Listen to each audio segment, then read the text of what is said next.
Viola Bennet. Chapter 17. The Breaking. After days of silence, Viola's guilt did not just weigh on her, it wound through every quiet hour like a tightening string of sorrow. She replayed each conversation, each hesitation, and found herself trapped in the spaces between words. Pride had kept her still, but remorse finally pushed her forward. Viola could no longer pretend she hadn't contributed to Javier's confusion, due to her walls, her compromises, her careless. Something is terribly wrong, but I must apologize. It is my fault, not Javier's. As for the future, that is up to his choice. With this thought, Viola went straight to Javier's apartment. She didn't knock. Using the key she still kept, a quiet relic of what they once were, she let herself in. The shock hit her before her mind could catch up with her eyes. Lisa's arms looped around Javier, her lips pressed to his face, her shirt twisted and creased as if it had been tugged in haste. Although Javier was not actively reciprocating, the scene was intimate enough to shatter Viola's composure. Viola's vision blurred at the edges, as though her mind refused to frame what her eyes had found. Her fragile emotional state shattered again. Tears welled up instantly. "Please tell me what is going on here." Javier, jolted by Viola's voice, sprang out of Lisa's embrace. Still somewhat drunk, he replied with pain and accusation, "Like what you see. You had your guys, Viola. Now I have mine. Fair enough, isn't it?" She noticed Javier's suitcase neatly packed in the living room, and Lisa's suitcase prominently placed next to it. She asked, shocked, "And you both are leaving together?"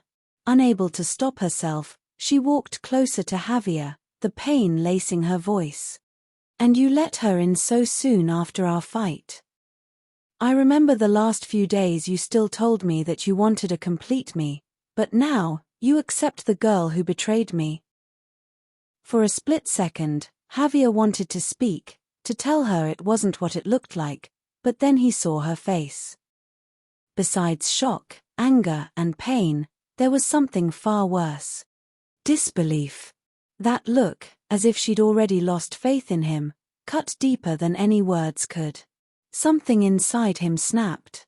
The need to defend himself twisted into fury. Javier responded in a heartbroken voice, "Yes, she told me she loved me. And for once, I saw what loyalty actually looks like." Javier's voice fractured, as though forcing each word through something jagged inside him. "Unlike you, who sets up a wall 1 minute and then runs into the arms of the first handsome man who tells her what she wants to hear the next." "That's not true," Viola cried. "Stop lying to me any longer, Viola. She showed me how you and Elias are warmly playing in your little apartment. You seem quite happy with his comfort, huh?" "That's a lie. Elias is only here to—" "Stop, Viola. I saw him. I saw you crying in his arms when you ran out of the restaurant that day. I saw the way he used your key into your apartment. It was always him, wasn't it? The so-called faraway old friend. No, he is the one, your perfect one, who is always deeply in your heart and standing between us. I was just the beautiful chaos you wanted for a summer." Javier's words were a raw expression of his deepest doubts and fears. "I kept reaching for you, Viola. But every time I thought I had you, you slipped through my hands like water. I'm done fighting for a feeling that you're only half committed to. I want a complete and whole sense of love, not part of it. But Lisa showed me the possibility." Something flickered in his eyes, something like regret, and then died. Viola's heart was completely shattered by Javier's words. Tears poured down her face. "I was foolish enough to believe love could fill every fracture between us," she whispered. "But I was wrong. So terribly wrong. You don't even have the basic trust in me. Maybe what you really want is someone who never questions you at all. Hearing Viola's desperate confession, Javier's heart twisted, unable to comprehend how two people in love could hurt each other so deeply.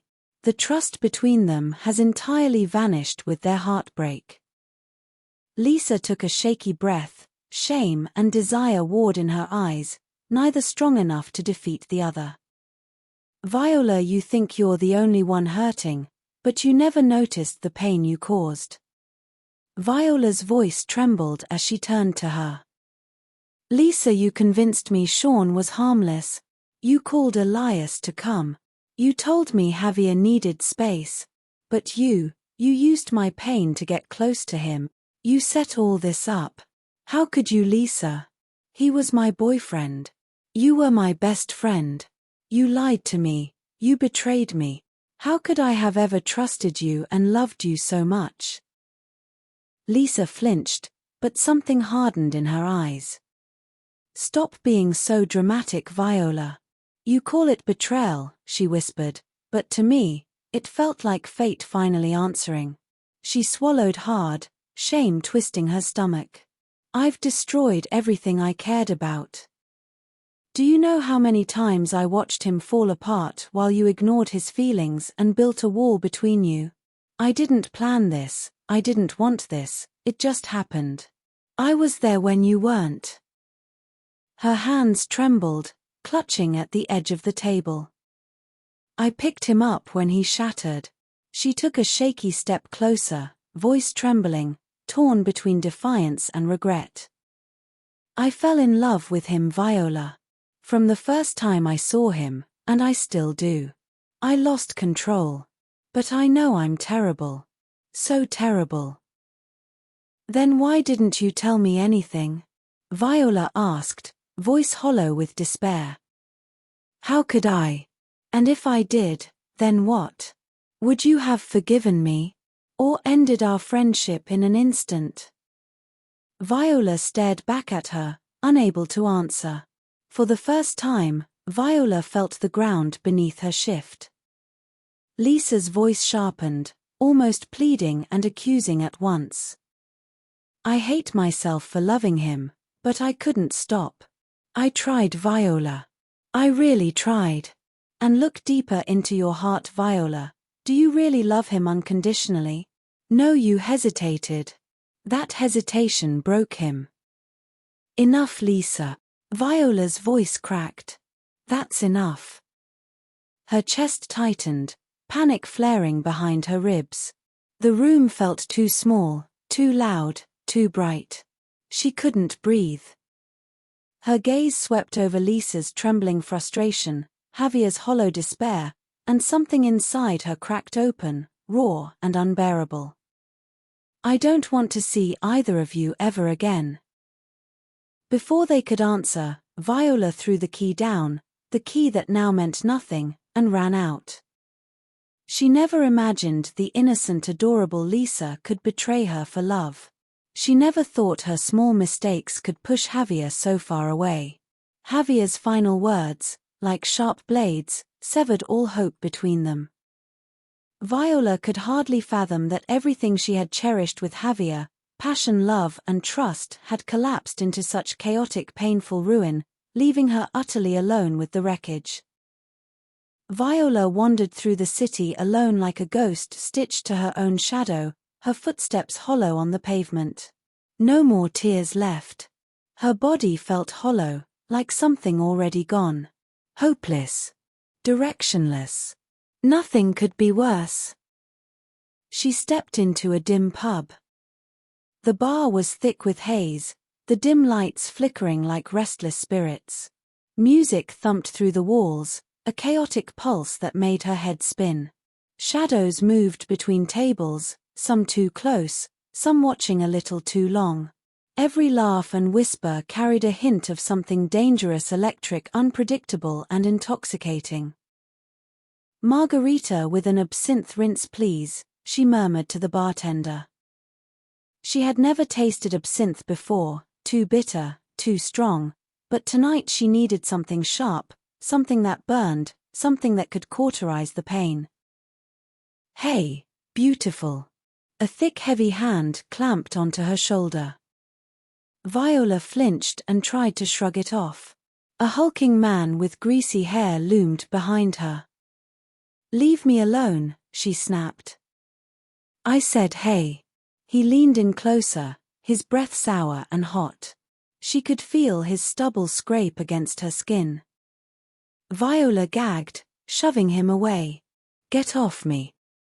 She took another sip of her drink, and then the world tilted. A wave of heat rolled through her body, dizzying, disorienting. Her legs buckled. Something was wrong. Before she could fall, the man's hand closed on her arm again. Then, another hand, firm and controlled, landed on his shoulder. Leave her, said a low, steady voice. Sean. Impeccably dressed, eyes cold as steel under the bar's flickering light. The thug sneered. None of your damn business. But Sean moved with quiet precision, one twist, one shove, and the brute was on the floor. He turned to Viola. Her pupils were blown wide, her breath shallow. Are you all right? He asked, voice softening. Help please. I feel weird, she whispered, reaching out for him. Sean caught her arm, steadying her. It's okay. Let's get you out of here. At the same time, Elias entered Viola's apartment, balancing a takeout bag and 2 bottles of juice. She wasn't home. He set them on the counter, tied it absently, and waited. He knew she went to Javier's. Maybe she's fine. Maybe I shouldn't be here anymore, he thought. He sighed, turned to leave. When he stepped out of the apartment, he froze. Under the pale streetlight, Viola and a man were walking toward him. The man's arm around a stumbling Viola. Her head rested against his chest. Sean, you're so kind, she mumbled, her voice thick and slurred. Stay, don't leave me. Please. Her fingers clutched at his shirt. Sean steadied her, and as he shifted his grip, the light caught a gold band on his ring finger. A wedding ring. Sean. Elias whispered. Elias's stomach dropped. So it's him. The coach. The married man. He stepped forward. Sean. Sean looked up, startled. Yes, hey. You are. Elias. Viola's friend. Sean sized the young man up and nodded. She's had a rough night. Someone spiked her drink. I found her at the bar. His voice was calm. But beneath it, Elias sensed something else, far more concern than a coach would feel for a trainee, far more emotion than a married man would show for an ordinary friend. I'll take care of her, Elias said calmly. Sean hesitated, then handed Viola over.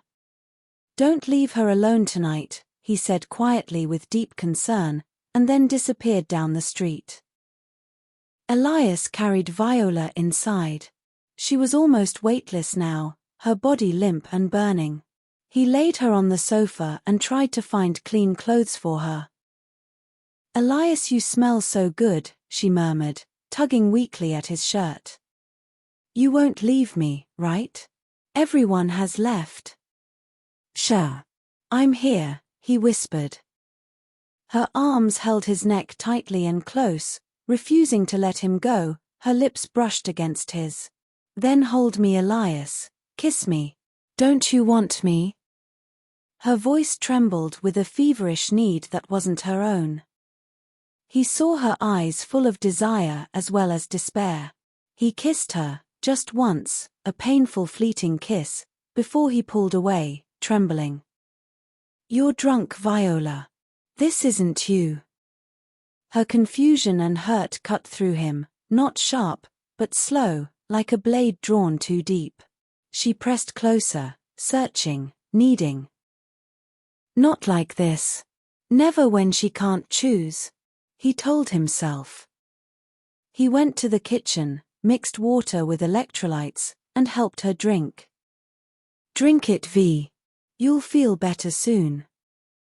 He helped her change out of her vomit-stained dress into her pajamas, his hands gentle, careful not to startle her. As he led her to bed and tucked the blanket around her, he felt a quiet surge of protectiveness, a need to make her feel safe, to shield her from the chaos of the world outside. He lay down beside her, careful not to crowd her. Her head rested on his chest, her body leaned closer, her uneven heartbeat pressing lightly against him. He could feel the rapid flutter slow, each tiny beat grounding him as much as her. A warmth spread through his chest, a mix of relief and tenderness. The girl he had cared about all these years, the girl he had quietly loved, was here in this fragile, unguarded state, and he could shield her, if only for this night. In the dark, Elias stared at the ceiling. Her breath against his shirt, her warmth, her pain, all of it burned into him. He let himself simply hold the moment, feeling her tremble settle, resisting the urge to close the distance too soon, to rush what should be slow. Every quiet breath, every tiny sigh, felt like a fragile promise he was determined to honor. He closed his eyes and whispered to the silence. "The road ahead is long, Viola. But I want to stay, with you." The next morning, Viola woke to a pounding in her skull, not a headache, but a siege. The light stabbed through her eyelids like needles. Her stomach lurched. For one suspended moment, she couldn't tell where she was, or who she was. She forced her eyes open. The ceiling above her was faintly cracked, the color of morning ash. And beside her, a figure. A man. Her pulse exploded. Elias. He was lying on his side, full clothed, one arm resting over the blanket between them, not touching, but near enough to burn.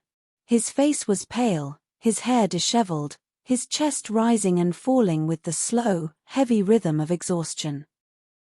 She froze. Her gaze darted down. Pajamas. Hers. Clean. Her mind scrambled for explanation. What happened? Her throat felt sandpaper dry. My clothes, gone? Changed. A violent chill climbed up her spine. She sat up too fast, pain split through her temples like lightning. The room tilted. She pressed her palms to her eyes, fighting the nausea, the fear, the feeling she couldn't yet name. Last night.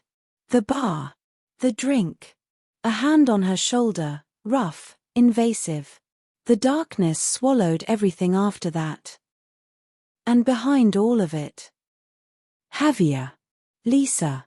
Their hugging and kissing, too intimate, too familiar. The realization crashed through her like cold iron. Her boyfriend. Her best friend. Together. And left her behind. Everything she trusted had slipped through her fingers overnight. Love, friendship, dignity. Her breath broke. The pain wasn't sharp, it was total, like being crushed from the inside. She turned her head toward Elias again. Even in sleep, he looked strained, haunted. His hand had curled slightly, as if he'd been guarding her from ghosts. Her chest tightened, confusion, fear, something else she refused to name.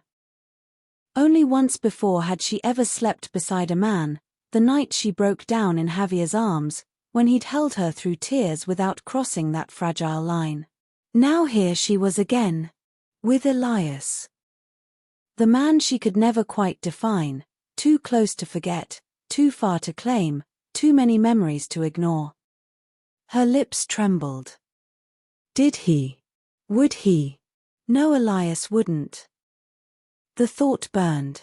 She swung her legs off the bed, her movements jerky, desperate to breathe, desperate to know. The floor was cold beneath her bare feet. She stumbled toward the bathroom, nearly tripping on the hem of her pajama pants. When she shut the door, her reflection glared back, pale, hollow, eyes wide like someone who'd seen the edge of something unspoken. Her stomach heaved. She stepped into the bathtub, then turned on the shower without thinking. The first stream of water hit her skin, warm, almost gentle, but it tasted salty when it ran past her lips, bitter when it touched her tongue. She closed her eyes. Is it the water or my tears? For a moment she couldn't tell. The warmth felt like comfort, but underneath it was something broken, a sting that spread from her skin to her chest, from her chest to her heart. It was the same warmth she used to find in love, now turned into ache. The same softness she once believed in, now cutting like glass into tiny pieces. She let the water pour over her, collecting her tears until grief became something she couldn't distinguish from the stream. When Viola stepped out of the shower, the mirror was clouded in fog. Her reflection appeared only in fragments, a blurred outline, wet hair clinging to her shoulders, eyes that didn't quite look like her own. She wiped the steam with her palm, and for a second, she saw herself clearly. Pale, trembling, lost. For one breathless heartbeat, she couldn't remember the last version of herself she trusted. When she opened the door of the bathroom, the faint smell of coffee drifted through the air, grounding, familiar, almost safe. She followed it to the kitchen, her bare feet brushing against the wooden floor. Elias stood by the counter, sleeves rolled up, quietly pouring 2 mugs. Sunlight fell across his hair and the steam rising between them, softening the hard lines of the night before. He turned, smiled at her. "Good morning," he said.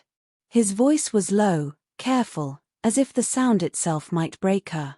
"Would you like some coffee?" She hesitated, her voice barely more than a whisper. "Yeah, thank you." He nodded and handed her a mug. Their fingers brushed, light, accidental, and yet something electric pulsed in the air between them. They both started to speak at once. "Last night." Silence followed, awkward and fragile. Elias looked down. "You were drunk," he said quietly. "Someone might have put something in your drink. You looked really out of it. I didn't want to leave you alone, so I stayed." He paused, eyes flicking briefly to her pajamas, then away. "But nothing happened, Viola. I promise. I just wanted you to be safe." The warmth of the mug seeped into her hands, but also her chest. She looked at him, the honesty in his eyes, the fatigue in his face. Her voice trembled. "I don't remember anything. Just the bar. Then, nothing." She forced a breath. "That's terrifying." "Sean found you," Elias said. "He brought you back." Her lips parted, the name catching her off guard. "Sean." Her voice was small. "I can't even picture it." Then, after a pause, softer, "Thank you, Elias. For staying." He smiled faintly, protective in a way he didn't try to hide. "It's Saturday," he said. "You don't have to face anything today. Rest. I'll stay here, on the couch, if you need me." Her throat tightened. "You don't have to." "I know," he interrupted gently. "But I would like to." For a long moment, neither spoke. The only sound was the quiet hum of the city outside, and the ticking clock that marked how still everything had become. Elias had laid the table carefully, 2 plates, German-style bread, butter, cheese, a small jar of honey, as if the quiet ritual itself could steady the air between them. Morning light slipped through the blinds in thin golden stripes, touching her face, the table, the trembling edge of her coffee cup. Viola tried to eat, but every bite turned to dust in her mouth. Elias sat across from her, silent, watching the way her hands moved, too slow, too careful, as if she feared the world might fall apart if she made a sound. He cleared his throat softly. How's your head? Still spinning, she said, rubbing her temple. But I'll survive. A faint, tired smile brushed her lips, the kind that tried to reassure, but convinced no one. You will, don't worry, Elias said quietly. But you scared me last night.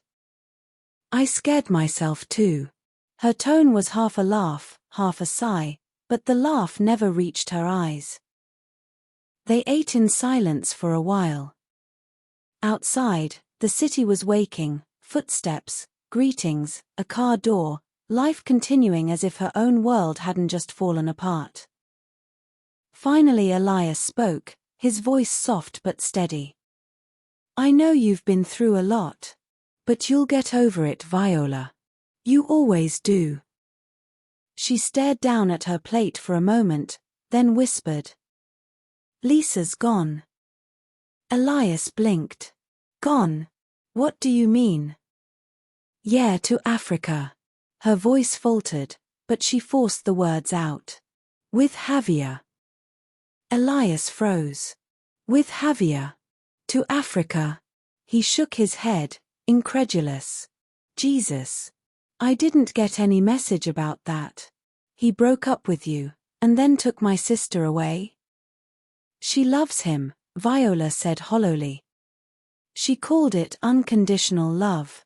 Said she loves him without a single hesitation. She paused for a moment, and whispered. Better than mine. Gosh, Lisa, what the hell was she thinking? Elias exhaled sharply and rubbed his forehead, exhausted by the mess. My boyfriend. My best friend.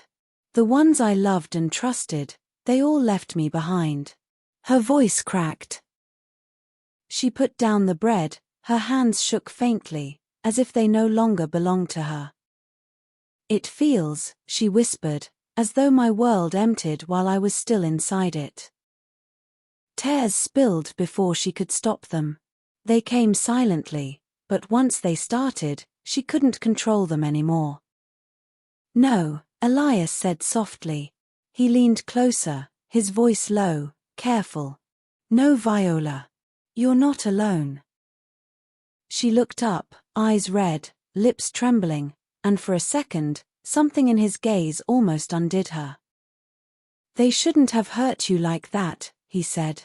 His words carried only pain, the kind of pain that comes from seeing someone you love fall apart, and being powerless to stop it. Elias looked at the heartbroken girl, the girl he had loved in silence for so long. Her eyes were glassy, her lips trembling with words she could no longer form.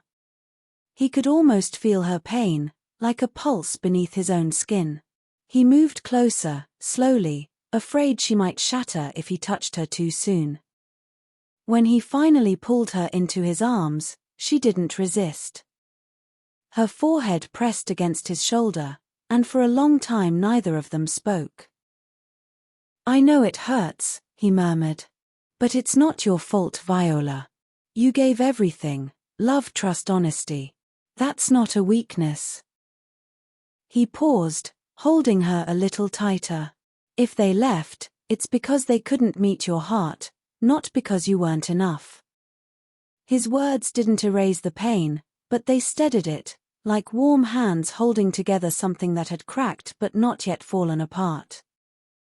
Viola's tears came again, softer this time, washing out the bitterness that had filled her chest. He stayed with her the entire weekend. When the silence became too heavy, he suggested a walk. They went outside, the late winter air cool and sharp, carrying the scent of rain and distant chimney smoke. Elias pointed out little things, as if to remind her that the world still had color, a sparrow shaking water from its feathers, the laughter of a child echoing down the street. By Sunday evening, she smiled, small at first, then genuine. Elias watched that smile like a sunrise, quiet and reverent. He didn't dare to speak his feelings, it was enough just to see her breathing easier again. Meanwhile, Elias also tried again and again to reach Lisa. Worry for his cousin's safety ward with a need he could no longer ignore. To confront her, to draw the moral line she had crossed. She had abandoned her closest friend, run off with Javier, vanished into a distant corner of Africa without a word. Why? The question weighed heavily on his mind. Days passed before a call finally connected. Lisa's exhausted voice came through. Elias, I knew you'd call. He bypassed small talk. Every word carried the friction of restraint. I'm worried about you, Lisa. Are you safe? Are you doing well? I've heard about everything. Don't worry, Elias. I'm fine. You know, being with someone you love, doing something for him every day. I'm happy. Just like you do for Viola. Elias's heart tightened. He knew that feeling all too well. But thinking of the pain Lisa had left in her wake, he couldn't stop himself. I never heard a word about this insane love. Since when? Since the very first moment I saw Javier's photo years ago. Since the moment I heard him speak at the graduation prom. Yeah, it's insane. But it just happened. Silence. Then. She was your best friend for a decade. What you did was deeply out of line. Elias said, voice low. Lisa exhaled shakily. I know, Elias. I know, she whispered. I wake up every morning with the weight of what I did. Then the words spilled out, raw and unfiltered. But I couldn't help it. After Malik, my world went grey, cold. Javier, he was the spark I was desperate for. Her voice sharpened, suddenly defensive. But you need to hear this, Elias. Viola didn't love him, not truly. There was always a wall she built between them, fortresses you couldn't see. They looked inseparable, but all they ever shared were only kisses and embraces, nothing more. Javier tried everything to break it, Lisa went on. But failed. He knew something stood between them, but he only wouldn't give up. Viola's affection for him was only a frantic substitute, Elias. She was looking for a spark in Javier when she couldn't find the courage in you. But you are her bedrock. It wasn't fair to Javier. Her tone softened, gentler now, like a hand resting on a tense shoulder. I saw it, Elias. I saw her eyes. Even when she pretends, she's not looking at you, she is. That love simmers underneath every rational barrier she's built. And you, Lisa breathed, you're too cautious, too rational, too damned noble. Viola deserves someone who will break down walls for her. Fight for her. Love her with reckless passion. The final words came wrapped in tearful sincerity. I'm racked with conflict, Elias. I love Viola so much. But I want her truly happy, and deep down, I believe you're the only one who can give her that. Go to her, Elias. The line went silent. The screen dimmed to black.